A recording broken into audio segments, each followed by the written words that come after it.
কুকুর যদি ঘাস খায় তাহলে বুঝতে হবে কুকুরের পেট নষ্ট হয়েছে, আর মানুষ যদি ঘুষ খায়, বিশ্বাসঘাতকতা করে, মনুষ্যত্ব বিলুপ্ত হয়ে গেলে বুঝতে হবে মানুষটার অন্তর নষ্ট হয়ে গেছে। তেল বিদ্যা ও পাচারা যখন পেশা হয় তখন বঞ্চিত হয় সৎ ও যোগ্যরা। 1 টাকার কয়েন মাটিতে পড়লে শব্দ হয়, কিন্তু 2000 টাকার নোট পড়লে কোনো শব্দ হয় না। একইভাবে জ্ঞানী ব্যক্তি কখনো লোকজনের সঙ্গে তর্ক করে না, কিন্তু মূর্খ ব্যক্তি সারাক্ষণ তর্ক করবেই। জীবনে সবসময় 2000 টাকার নোটের মতো হওয়া উচিত। অযথা তর্ক বিতর্কে না জড়ানোই বুদ্ধিমানের কাজ। পরিবারের থেকে বড় কোনো সম্পত্তি নেই, বাবার চেয়ে বড় কোনো পরামর্শদাতা নেই, মায়ের থেকে বড় কোনো জগৎ নেই, ভাইয়ের থেকে ভালো কোনো ভাগিদার নেই, স্ত্রীর থেকে বড় কোনো বন্ধু নেই। এজন্য পরিবার ছাড়া আমাদের জীবন অমূল্য।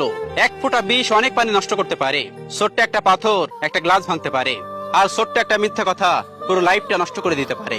বাবার ইচ্ছা ইঞ্জিনিয়ার, মায়ের ইচ্ছে ডাক্তার, দাদুর ইচ্ছা উকিল হও, কাকুর ইচ্ছে মাস্টার। ইচ্ছেগুলো কেমন যেন ভেবে আমি কেউ আমায় বললে না তো, খোকা মানুষ হ। একজন মা 5 জন সন্তানকে একসাথে মানুষ করতে পারে, কিন্তু সেই 5 জন মিলেও পারে না একজন মাকে খেয়াল রাখতে। বড় গাছ নড়ে কম, বড় মাছের কাটা কম, জ্ঞানী লোকের কথা কম, গুণী লোকের কদর কম, সুস্থ লোকে খায় কম, মূর্খ লোকের আক্কেল কম, নিষ্ঠুর লোকের মায়া কম, শিশুদের হিংসা কম, সৎ লোকের বন্ধু কম, নিঃশ্বাসের বিশ্বাস কম, ভালো কথায় শুভেচ্ছা কম, সত্য কথায় বিশ্বাস কম, শয়তান লোকের লজ্জা কম। চোখ পৃথিবীর সবকিছু দেখতে পায়, কিন্তু চোখের মধ্যে যখন কিছু ঢোকে সেটা দেখতে পায় না। ঠিক সেইভাবেই মানুষ অন্যের সব দোষ দেখতে পায়, কিন্তু নিজের দোষ কখনোই দেখতে পায় না। জিহ্বার কোনো হার নেই, তবু অনেকে হৃদয় ভাঙতে পারে। তাই কাউকে কিছু বলার আগে ভাবুন। রাগ ও জেদ যাদের জীবনে বেশি, তাদের জীবনে কেউ থাকতে চায় না।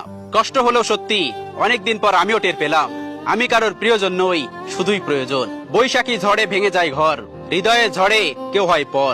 অনেক দেখেছি যারা অন্যকে ভালো রাখতে গিয়ে নিজের ভালো বিসর্জন দিয়েছে, দিন শেষে তাদেরই অপরাধের কাঠগড়ায় দাঁড়াতে হয়েছে।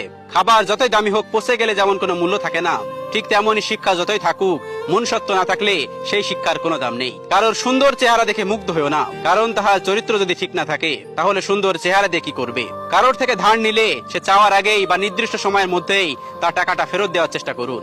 এটা আপনার সততা এবং চরিত্রের অনেক কিছু মিন করে। আমরা কালো রঙকে অশুভ হিসাবে দেখি, কিন্তু স্কুলের সেই কালো বোর্ডটি প্রত্যেকটা ছাত্রছাত্রীর জীবন উজ্জ্বল করে দেয়।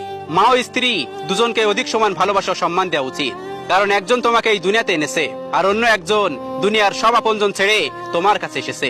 জল ছাড়া মাছ দুর্বল, স্বামী ছাড়া স্ত্রী দুর্বল, চাঁদ ছাড়া রাত দুর্বল, সূর্য ছাড়া দিগন্ত দুর্বল, আর্থিং ছাড়া কারেন্ট দুর্বল, নেটওয়ার্ক ছাড়া ফোন দুর্বল, ঘুম ছাড়া মানুষ দুর্বল, মা ছাড়া সন্তান দুর্বল, আর ঢেউ ছাড়া নদী দুর্বল। কারো দুঃখ নিয়ে কখনো ব্যঙ্গ করো না, কে জানে কে কি কষ্টের মধ্যে দিয়ে বেঁচে আছে। কাউকে কথা বলার জন্য বাধ্য করো না।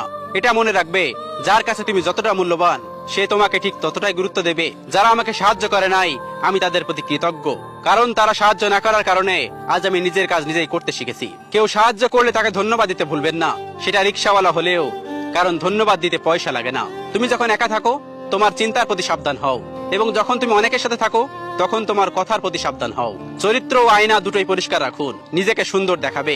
মানুষ যাকে বেশি ভালোবাসে তাকেই সন্দেহ করে, কারণ তার প্রিয়জনের ভাগ কাউকে দিতে চায় না। কখনো কাউকে অবহেলা করার আগে ভেবে দেখো, তোমাকে যদি ওই পরিমাণ অবহেলা কেউ করে, তুমি কি সহ্য করতে পারবে?